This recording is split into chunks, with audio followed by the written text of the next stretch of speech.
Good evening. My name is Bima Busa Abis, Marine Engineering third year student, Section Delta. My belief that I used to do and believe was going to church and praying inside the church, and also practicing those Catholic practices which I thought was the correct way of practicing my belief spiritually, but later on I found out it was false or not usually necessary.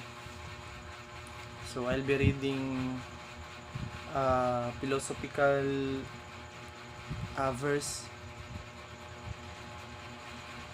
which says, "In sacred hall where faith and trust entwine, abuse of power, a grave and mortal sin, the vulnerable, exploited, left to decline, while dogma and silence conspire to conceal within." So from that verse, I believe that priests are not entitled to be among or dominant to other people, normal people, or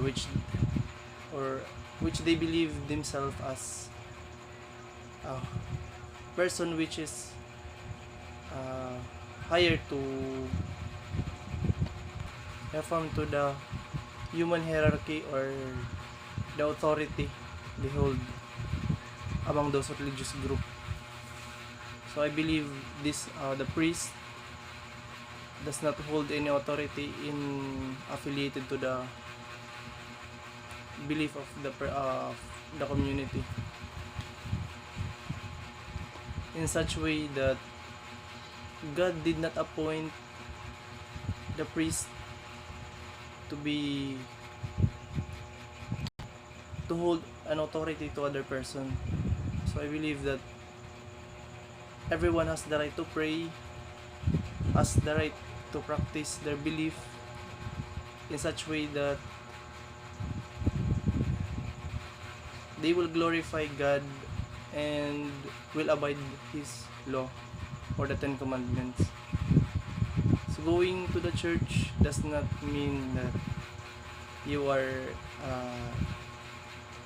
spiritually inclined or you are practicing more of your religion, which means that you are going to be saved someday if you die. But I believe that it is not true, or it has no proof at all, since God did not ordered the human or us human to build a church where our faith will be practiced. So we can pray wherever we want, whenever we want, spiritually. So it does not matter if we pray inside the room or in a classroom or in the office, as long as we do it passionately and true.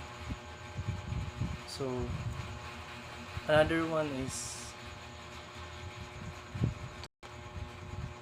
I believe the church without faith or the malpractice of religious practices is useless, since God knows who are true to their prayer and who are true to their faith. It does not mean that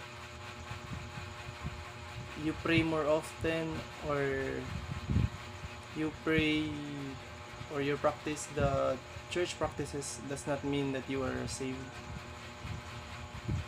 But praying, being true to your faith and being true to what you prayed and believed is much greater to the practice. inside the church.